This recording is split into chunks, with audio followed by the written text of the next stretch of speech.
Hai, jumpa lagi. Assalamualaikum warahmatullahi wabarakatuh. Salam sejahtera bagi kita semua. Om Swastiastu. Hari ini saya mau reading untuk kalian bintang Pisces ya.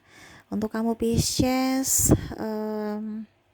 tema kita ya, saya mau coaching aja hari ini ya, bukan readingan, dikarenakan saya nggak ada di meja readingan ya, saya di tempat lain sehingga situasi dan kondisi tidak memungkinkan untuk reading ya. Jadi di sini saya hari ini coaching ya. Jadi kamu kalau bertanya kenapa gambarnya nggak ada Kak Ica, kok gelap ya, memang seperti gitu, saya sengaja ya, karena saya jual suara, jual edukasi, bukan jual gambar ya, untuk saat ini ya. Kalau memang seandainya saya reading berarti ya saya pakai gambar, cuman karena yang tadi saya bilang situasi dan kondisi tidak memungkinkan, tapi hati saya tetap terpanggil untuk membuat konten ya, jadi saya coaching, dimana coaching ini biasa berbayar, saya kasih kamu gratis ya. Semoga kamu tetap bisa terhibur dan bisa teredukasi supaya hidupmu jauh lebih baik, dan bukan hanya didengar saja tetapi harus dilakukan juga ya, karena ini salah satu pesan semesta untukmu, untuk bisa membuatmu happy dan ya setidaknya jiwamu lebih up ya ke depannya. Oke, tema kita adalah hubungan toksik bersama narsistik ya. Ini dari subscriber, dia bertanya. Jadi saya Q&A bertanya tentang hubungan dengan narsistik. Bagaimana nanti kita lihat ya. Tetapi sebelum kita mulai ya, jangan lupa di like, comment, subscribe channel Ica Tarot dan Ica Tarot WS Indo, supaya ke depan saya bisa lebih bersemangat untuk membacakan readingan-readingan di hari-hari berikutnya untuk kalian. Dan jangan percaya 100% tarot ini hanya sebuah games. Kalian tetap harus selalu berserah kepada Sang Pencipta ya. Dan walaupun ini hanya sebuah games, memang bukan games biasa, melainkan games menyerap energi, sehingga saya minta kepada kalian untuk bisa lebih bijaksana dalam menyikapi readingan yang akan saya bacakan nanti. Yang baiknya bisa diambil, buruknya diabaikan aja, dibuang aja, ataupun bisa kamu pakai untuk mengintrospeksi diri kamu, ataupun bisa kamu pakai untuk mencari solusi dari permasalahan yang kamu hadapi ya. Dan kalaupun kalian ingin personal reading, coaching dan konsultasi, bisa menghubungi saya. Saya sudah sematkan link WA saya di deskripsi, bisa menghubungi saya dan itu berbayar. Dan kalaupun juga kalian ingin mendengarkan readingan lainnya, baik karir, keuangan, percintaan, ataupun games-games lainnya, bisa langsung ke playlist, semua sudah tertera di situ, tinggal kamu lihat, pilih dan bisa kalian dengarkan. Oke, kita langsung saja untukmu ya. Di sini ada pertanyaan, Kak, apakah hubungan ini harus berlanjut atau tidak? Karena saya sudah tidak mampu, saya sudah tidak tahan ya dengan orang narsistik ini. Ya, jawaban saya kembali lagi kepadamu. Ya, kalau memang kamu tidak mampu berarti kamu harus mengambil tindakan. Tapi saya sayang dia, Kak, saya cinta dia. Ya, kalau memang sayang dia, cinta dia, ya itu gimana ya? Kamu sudah tidak nyaman bersama dia tapi masih mengharapkan, masih cinta sama dia. Ya berarti kamu tetap aja dong di situ. Kalau memang masih sayang, masih cinta, katanya sudah nggak nyaman. Jadi gini loh, terkadang ya hati kita, karena gini, orang narsistik itu tuh kadang-kadang membuat dua kepribadian yang berbeda di salah satu kepribadiannya. Karena ini kan ada gangguan kepribadian ya, gangguan kejiwaan ya. Oh, dia lagi sakit tapi merasa tidak sakit. Di salah satu kepribadiannya dia merasa bahwa dia orang paling hebat, orang paling pintar, orang paling ini, dan menyiksa dirimu. Tetapi di sisi lain ya, dia baik, agamais, ya, multi talenta, murah senyum, sangat sopan. Sehingga kamu berpikir bahwa aduh, apakah saya yang salah sehingga orang baik ini begitu beringas sekarang. Kok dia baik sekali tapi kok sekarang dia jahat, apakah saya sudah saking jahatnya sampai dia berubah menjadi jahat. Makanya itu ya, kamu merasa bahwa saya sayang dia, saya cinta dia, tetapi di satu pihak, di satu sisi kamu merasa bahwa aduh, saya sudah nggak tahan, saya sudah stres, saya sudah capek dengan kehidupan ini. Kenapa? Karena dia membuat mentalmu tidak nyaman, dia membuat tekanan dalam mentalmu, dimana akhirnya kamu ikut-ikut dia seperti orang gila yang bingung dan bahkan menyalahkan dirimu sendiri. Wah, makanya tadi saya bilang, kamu tuh merasa diri saya orang baik ini sampai sekarang, sampai saat ini dia memusuhi saya, seakan-akan saya sudah melakukan kesalahan besar. Apakah itu kesalahan besar buat saya, atau saya sudah menyakitinya sekali sampai tidak ada pemaafan untukku? Ya. Padahal manipulasi dia Mungkin dia berbuat begitu karena kamu sudah tidak mempunyai sumber daya. Makanya dia alasan, ya, karena tidak mau hidup susah. Karena dia bisa menjebak juga. Contoh kamu marah ya, dia lihat kamu udah kere. Karena dia kan mengambil suplai, mau bertahan itu pada saat kamu masih ada apanya, contohnya masih ada materi. Pada saat kamu sudah tidak mempunyai uang, kamu sudah kere, ya dia udah mau pergi. Tapi bagaimana supaya publik melihat dia baik? Ya dia menyerang dari dirimu. Contoh ya, kamu ribut-ribut dengan dia tidak salah, kamu marah dia, habisnya minta cerai, minta pisah, putus. Ya, atau kamu mungkin pukul dia secara tidak sengaja, tampar atau bagaimana, karena ya namanya dia memancing kamu untuk mengeluarkan itu. Dan pada saat dia mengambil keputusan, langsung kalau ada penghakiman dari orang lain, dia bilang, wah dia minta cerai kok. Dia begitu, ibaratkan cuci tangan. Ataupun mungkin kondisinya, saya cerai dengan dia karena dia KDRT. Jadi balik lagi kepada dirimu, aduh ya ampun kenapa saya salah, sampai kamu bersujud-sujud, aduh maafkan saya hilaf. Jadi kamu nanti bingung, yang salah siapa, yang minta maaf siapa. Makanya kamu jangan dekat-dekat dengan orang gila. Ini dalam tanda kutip ya, dia sudah tidak waras, dia gila, tapi dalam tanda kutip gilanya masih minimum ya. Masih ada kesadaran sedikit, tetapi dia tahu bahwa itu salah, tetapi dia tetap aja masih melakukannya. Ya, kenapa? Karena egonya sangat tinggi. Dan dia tidak merasa salah.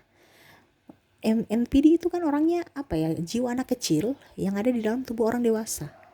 Jadi dia merasa egois, merasa benar sendiri, merasa harus menang. Ya, coba lihat anak kecil, kamu sudah membersihkan rumah, ini kalau kamu kakak ya, ini contoh saja. Kamu kakak, kamu sudah membersihkan rumah, disuruh orang tua membersihkan rumah, tidak lama adik kamu bongkar mainan, berantakan, bikin berantakan lagi, kamu marah. Ya, dia merasa nggak punya dosa, kamu marah, tiba-tiba kamu bentak, dia menangis, mengadu ke orang tua, akhirnya kamu lagi yang dapat marah, padahal yang salah siapa? Cuman bentak dikit, kamu jangan gitu, dia marah. Begitu, mengadu ke orang-orang. Dan sama, pada saat kamu ribut dengan narsistik, dia akan mengadu ke publik, mungkin curhat ke sosial media yang sebenarnya nggak perlu diumbar-umbar, dia umbar. Ya, untuk mencari pencitraan, karena dia mau mendapatkan panggung dari sandiwara dia ya, dan dari kasus kalian, supaya ditanya, wih kenapa dia senang itu, dia senang mendapatkan panggung, orang tanya kepo-kepo ya, dan menjatuhkanmu, membongkar aib-aibmu untuk membenarkan apa yang dia lakukan ya, bahkan menghakimimu, mengkambing hitamkanmu dan menfitnahmu, supaya apa? Si A dan si B, mungkin sahabat atau keluarga atau orang tuamu juga membencimu. Dia menekanmu secara mental. Entah kamu sudah berpisah atau tidak. Kenapa? Karena kalau kamu berpisah, kamu harus kuat mental. Dimana dia akan menyerang itu, yang mana dia mencari kubu-kubu untuk dirinya. Artinya kubu-kubu yang ada di pihak dirinya. Yaitu yang tadi, dia menyerang secara brutal, dimana mencari orang-orang yang mungkin kamu kenal untuk bisa menjudgemu juga. Ya, contohnya kamu punya rahasia, si itu saya nggak suka karena gini, bilang itu, lihat tuh dia nggak suka kamu karena dia bilang tuh gini, dia cerita gitu untuk bisa mendapatkan perhatian orang itu, dan orang itu harus bisa menghakimimu juga sama seperti dirinya, karena dia tidak mau melihat kamu bahagia, dia tidak mau melihat kamu happy. Dia tuh, untuk dia bahagia adalah penderitaanmu, dan kamu mau dia memberikan kebahagiaan untukmu. No, dia tidak akan bisa memberikan kebahagiaan untukmu, karena kebahagiaannya itu adalah penderitaanmu. Ya, apalagi kalau kamu sudah punya anakmu bisa jadi tameng, supaya kamu tetap bertahan untuk memenuhi semua kebutuhannya. Ya, jadi hati-hati dengan orang yang narsistik ini. Dia menekanmu secara mental. Dan kalau kamu sudah punya anak dan kamu tetap terjebak dalam lingkaran itu ya, circle itu, kasihan anakmu. Kenapa? Dia akan terbentuk seperti pola asuh narsistik, yang mana dia bisa menjadi generasi narsistik berikutnya di masa depan. Kenapa? Karena dia merasa bahwa apa yang narsistik lakukan itu benar. Terdoktrin kan, bahwa oh ternyata marah-marah ibu, oh lakukan hal kayak gini tuh baik. Dia kan melihat mungkin kamu dibentak, makanya kamu nggak punya power, anakmu pembangkang. Kenapa? Karena dia merasa bahwa oh ayah saya bikin begitu ke ibu saya, berarti ibu saya pantas dibegitukan. Dia bikin kamu lagi seperti gitu, seakan-akan kamu tuh sampah, ya, tidak didengar.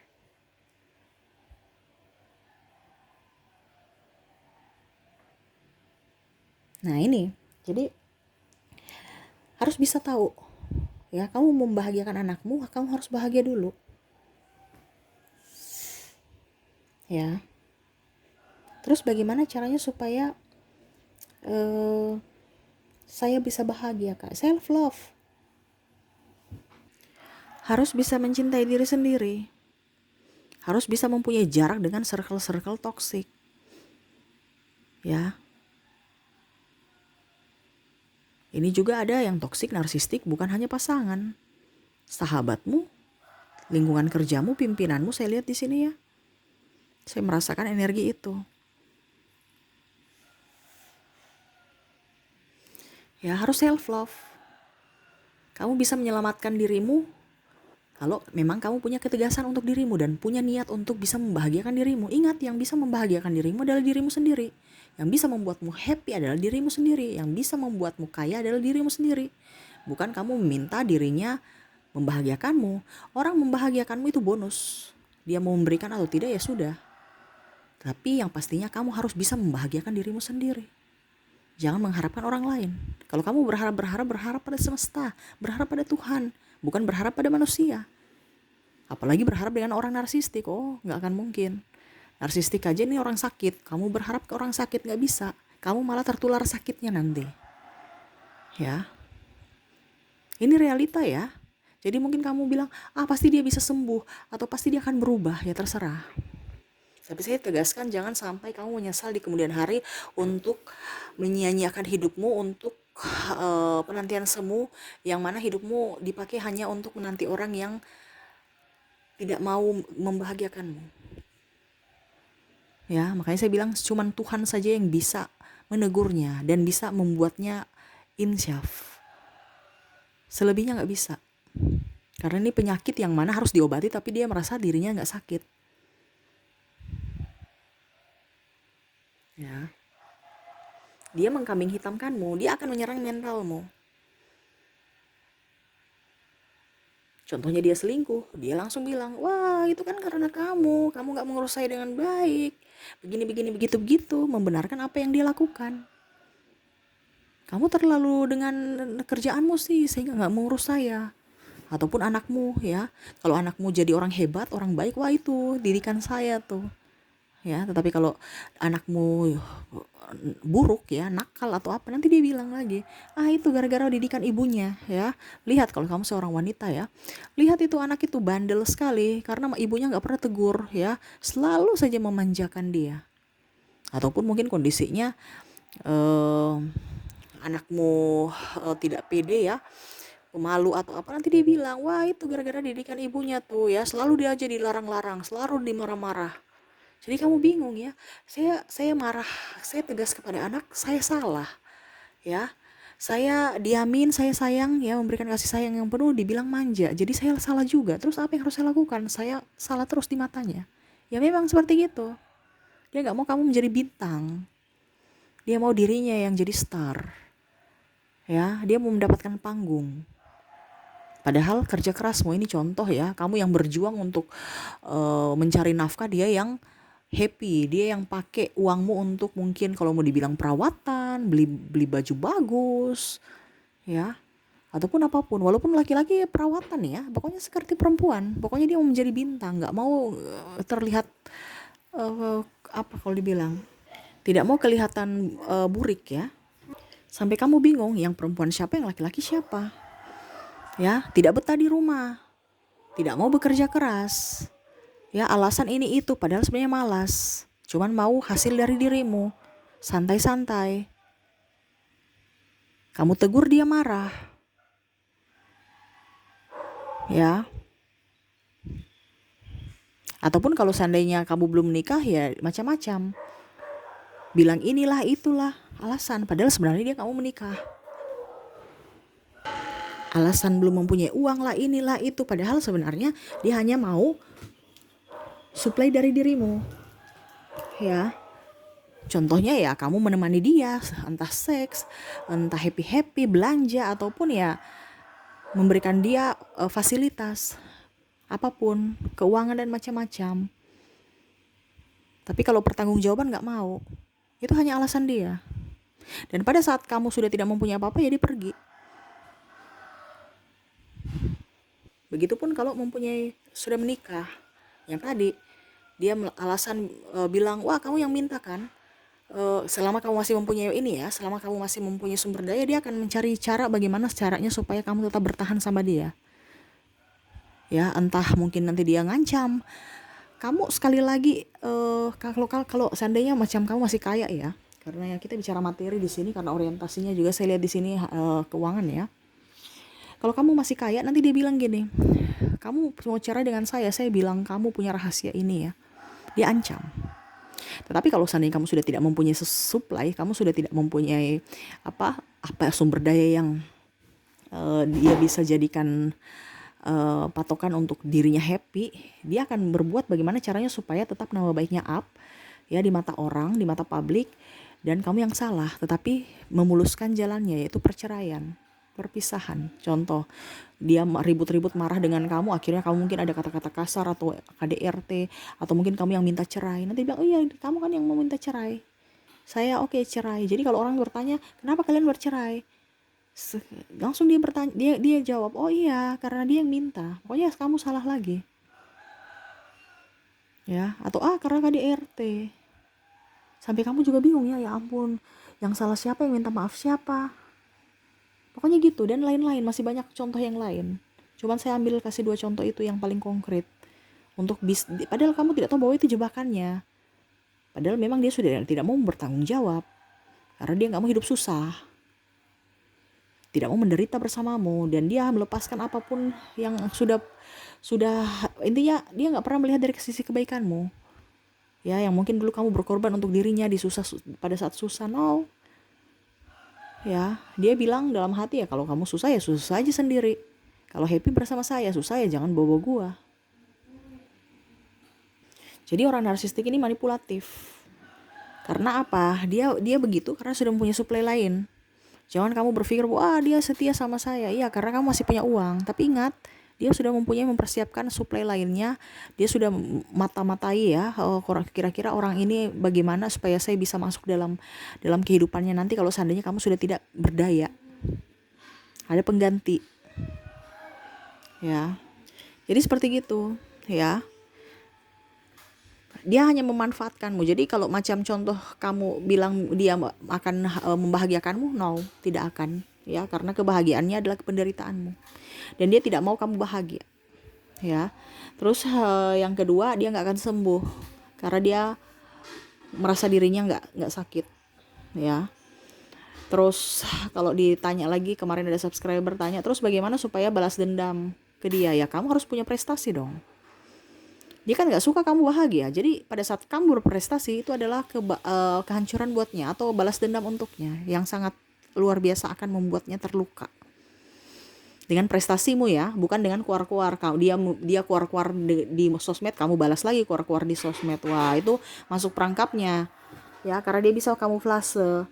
Dia mau mencari orang-orang di kubunya untuk menjelek-jelekanmu, dan kamu terpuruk dan kamu merasa malu. Akhirnya mental kamu tertekan lagi.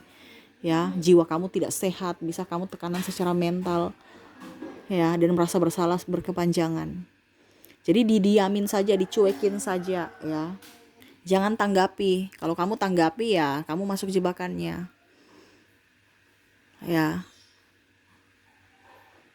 Dan kalau kembali lagi bertanya, Kak Ica terus gimana? Apakah saya harus berpisah, bercerai atau bagaimana? Ya kalau bercerai berpisah itu urusanmu. Ya, urusanku dengan kamu hanya memberikan edukasi untuk kesehatan mentalmu, jiwamu, bukan untuk dirinya, bukan untuk hubungan kalian.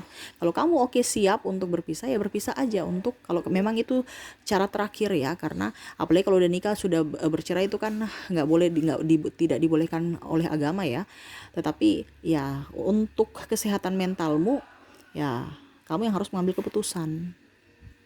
Dan itu cara terakhir bercerai. Ya. Kalau seandainya kamu belum menikah, ya wajar-wajar aja bisa putus. Tapi ingat ya, kamu kalau berpisah dengan narsistik itu nggak segampang itu. Dia akan gembleng kamu dari secara mental. Makanya tadi saya bilang, dia tidak mau kamu menang. Setidaknya ya kalau kalah sama-sama. Yang penting jangan sampai kamu menang. Dimana ya tadi dia akan menjelek-jelekanmu, mengumbar aib-aibmu, ya, terus menjelek-jelekanmu ke orang, mengkambing hitamkanmu, dan mungkin menfitnahmu untuk mengambil simpati dari orang lain. Jadi orang lain itu akan membuat kamu tuh kayak macam, ih ini orang nih kayak punya penuh dosa banget ya. Wah ternyata dia gini. Pokoknya dia mencari orang-orang untuk menekanmu dan mencari orang-orang supaya membencimu, supaya ada di kubunya. Maka itu saya bilang mentalmu harus diasah kalau mau berpisah betul dengan narsistik. Karena narsistik itu kebahagiaannya adalah penderitaanmu.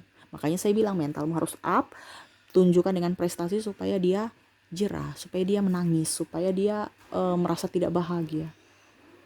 Seperti gitu. Dan tunjukkan kepada orang-orang yang dikambing hitamkan oleh narsistik ini bahwa apa yang narsistik ucapkan terhadapmu itu salah. Dengan apa? Prestasimu, dengan kelakuanmu, dengan ucapanmu, dengan tindakanmu.